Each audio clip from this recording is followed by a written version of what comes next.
Ngicela ukubingelela igama lami uXolani umntana kaGwala. Ngicela ubingelele nje usho ukuthi ubani?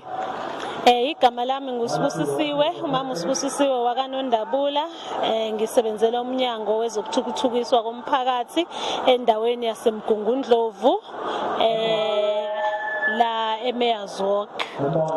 Namhlanje ke siyabona ukuthi kunalo hlelo elihlelwe lapha ebukhosini. Mhlawumbe nina ingxenye yenu kulolu hlelo ithini?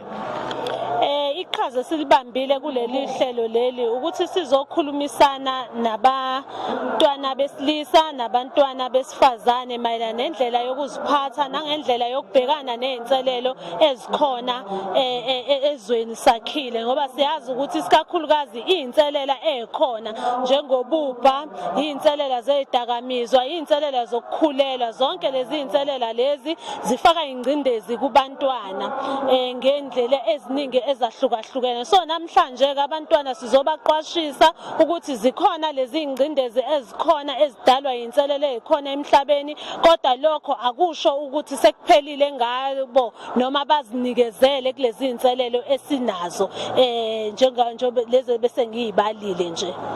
Ngizocela ukubuza ke lana ukuthi ke mhlambi ke ama programs afana nalana ingabe mhlambi ama programs aw once off noma mhlambi kwama problems ama programs actually ehlezi enzeka njalo ku department yenu?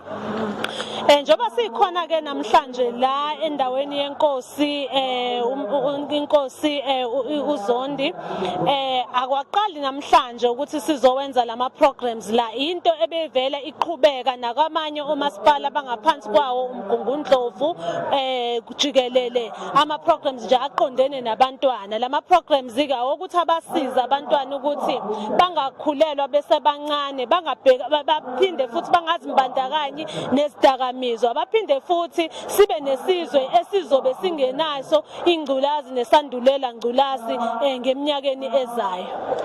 Kulama programs okhuluma ngawo iresponse ithini kulezi ndawo enihambelayo?